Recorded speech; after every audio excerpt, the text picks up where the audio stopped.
దేవుని పరిశుద్ధ నామమునకు మహిమ కలుగునుగాక. ప్రియులారా, ప్రభునామన మీ అందరికీ వందనములు. దేవుని వాక్యము ధ్యానందాము. కీర్తనల గ్రంథం 114వ అధ్యాయము 1వ వచనము నుండి, ఐగుప్తులో నుండి ఇశ్రాయేలు అన్య భాషలు గల జనులలో నుండి యాకోబు బయలు వెళ్ళినప్పుడు యోధా ఆయనకు పరిశుద్ధ స్థలమాయెను, ఇశ్రాయేలు ఆయనకు రాజ్యమాయెను. సముద్రము దానిని చూసి పారిపోయెను, యొర్దాను నది వెనుకకు మళ్ళెను. కొండలు పొట్టేళ్ల వలెను, గుట్టలు గొర్రెపిల్లల వలె గంతులు వేసెను. ప్రియమైన దేవుని బిడ్డలారా, పరిశుద్ధాత్మ దేవుడి ఉదయకాల సమయంలో మనందరితో మాట్లాడుచు ఉన్నారు. ఇక్కడ భక్తుడు ఈ కీర్తన వ్రాస్తూ ఉన్నాడు. ఇది ఇశ్రాయేలు ప్రయాణమును గూర్చి దేవుని సన్నిధానములో ఆనందింపచేస్తున్న కీర్తనగా ఇక్కడ వ్రాయబడిన మాటలు ఉన్నవి. ఐగుప్తులో నుండి ఇశ్రాయేలు అన్య భాషల గల జనులలో నుండి యాకోబు బయలు వెళ్ళినప్పుడు యోధా ఆయనకు పరిశుద్ధ స్థలమాయింది. అవును ప్రియులారా, పరిశుద్ధ స్థలము యోధాల నుండి బయలుదేరింది. ఆయన ప్రేమించిన స్థలం, ఆయన నివాస యోగ్యముగా ఉండే స్థలం, ఆయనకిష్టమైన స్థలము యోధా ఆయనకు పరిశుద్ధ స్థలమాయెను. ఇశ్రాయేలు ఆయనకు రాజ్యమైంది. రాజ్యముగా దేవుడు ఆశీర్వదించాడు.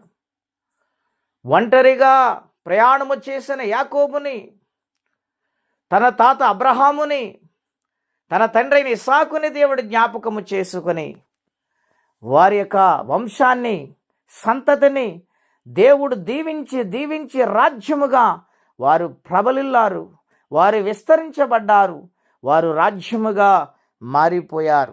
దేవుని యొక్క ఆశీర్వాదం ఆ విధంగా ఉంటుందండి. దేవుడు ఒక మనిషిని ప్రేమించి ఆ మనిషిని ఆయన దీవించినప్పుడు విస్తారమైన దీవెన దేవుడు అతనికి అనుగ్రహిస్తారు. ఇశ్రాయేలు ఆయనకు రాజ్యమాయెను. సముద్రము దానిని చూసి పారిపోయింది. ఇశ్రాయేలును చూసి మోషే ప్రార్థించినప్పుడు వారు ఐగుప్తు దేశము నుండి వస్తూ ఉండగా సముద్రము అడ్డము వచ్చినప్పుడు ఆ ఎర్ర సముద్రము దగ్గర ప్రార్థించినప్పుడు సముద్రము పాయలైపోయి పారిపోయింది. దేవుడు ఎంతగా ప్రేమించాడు ఇశ్రాయేలుని, ఇశ్రాయేలు బిడ్డలను, ఆయన స్వాస్థ్యాన్ని విడనాడకుండా ఆయన సముద్రాల మధ్య ఆయన నడిపించుకుంటూ తీసుకొని వచ్చి ఉన్నారు. సముద్రము మధ్య ఆయన నడిపించుకుంటూ తీసుకొని వచ్చి ఉన్నారు. యొర్దాను నది వెనుకకు మళ్ళింది. వారికి మార్గమేసిందండి. వారి పక్షాన్ని నిలబడిన వాడు భూమి ఆకాశంలో సృజించిన దేవుడు గనుక ఆయన బిడ్డలకు ఆయన వారితో ప్రయాణము చేసి వస్తూ ఉండగా వారికి మార్గాలు తెరవబడ్డాయి. యొర్దాను నది వెనుకకు మళ్ళింది. కొండలు పొట్టేళ్ళు గుట్టలు గొర్రెల పిల్లల వలె గంతులు వేశాయి, ఆనందించాయి. ఎంత గొప్ప ఆశ్చర్యకరమైన సంగతులు భక్తుడు వ్రాస్తూ ఉన్నాడు.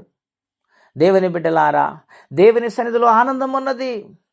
కొండలు గుట్టలు గంతులు వేశాయి గొర్రె పిల్లల వలె. ఎంత సంతోషమండి. గనుక దేవుని బిడ్డలారా, ఆయన సన్నిధానములో ప్రయాణము చేసేవారిగా ఈ జీవితాన్ని మలచుకోవాలి. ఈ లోకము ఏది శాశ్వతమైంది కాదండి. ఆత్మీయమైన జీవితములో దినదిన వృద్ధిలోనికి దేవుని యొక్క సహాయము ద్వారా ప్రయాణము చేస్తూ భక్తి చేసేవారిగా ఉండాలి. ఆయనకు లోబడేవారిగా ఉండాలి. యాకోబుని దేవుడు ఆశీర్వదించటానికి కారణం ఆయనలో ఏ వంకరితనము లేదు. యాకోబు దీవెన ఎవరు ఆపగలిగారండి?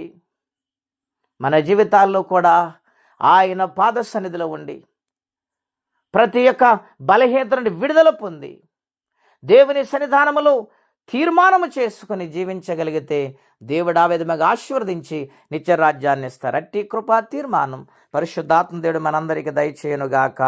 ప్రార్థనండి. అత్యంత కృప కలిగిన దేవా, మహోన్నతమైన మీ నామము కొరకై స్తోత్రం చెల్లిస్తూ ఉన్నాం. నీ మాటలు చదువుతున్నప్పుడు హృదయానికి ఆనందము నాయన మనసుకు ఎంతో ఆదరణ, సంతోషము కలుగుతుంది ప్రభువా. నీ వాక్యములంత శక్తి ఉన్నది నాయన, జీవమున్నది ప్రభువా. నీకు వందనములు. ఇశ్రాయేలును ఎంతగా ప్రేమించావు తండ్రి, మమ్మలను కూడా ఆ విధముగా ప్రేమించి మీరు స్వరక్తం ఇచ్చి మమ్మల్ని సంపాదించావు నాయన.